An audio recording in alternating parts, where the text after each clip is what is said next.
ഇന്ന് രാവിലെ എന്നെ അമേരിക്കയിൽ നിന്ന് സുഹൃത്തുക്കൾ വിളിച്ചിരുന്നു. അവരുടെ ഫൊക്കാന, ഫോമ, അവിടുത്തെ KPMG, അമേരിക്കയിലെ ഡോക്ടർമാരുടെ സംഘടന, ഇവരെല്ലാം കൂടി ഇന്നൊരു മീറ്റിംഗ് നടത്തുകയാണ് അവര്. അപ്പോ അതിൽ കേരളത്തെ അഭിനന്ദിക്കാൻ അവർ വിളിച്ചതാണ്. പിന്നെ എന്നോട് പറഞ്ഞു, ഞങ്ങൾ ഇവിടെ നോക്കി കാണുന്നുണ്ട്, കേരള ഗവൺമെന്റ് ചെയ്യുന്ന കാര്യങ്ങൾ വലിയ ആശ്വാസം ഉണ്ടാക്കുന്നു എന്ന് പറഞ്ഞ് എന്നോടൊരു അഭിനന്ദനം പറയാൻ വേണ്ടി അവർ വിളിച്ചതാണ്. പക്ഷേ അതിനിടയിൽ അവർ പറഞ്ഞു, ഞങ്ങൾക്ക് അവിടെ നഴ്സുമാരൊക്കെയാണ് ഇവിടുന്ന് പോയ സഹോദരങ്ങളിൽ കൂടുതലും.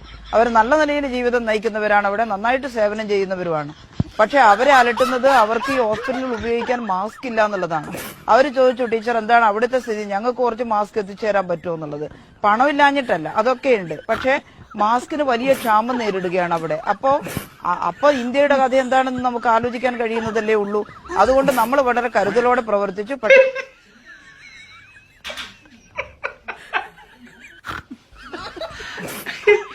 അമേരിക്കയിൽ മാസ്ക് ഇടാനില്ലാത്തതുകൊണ്ട്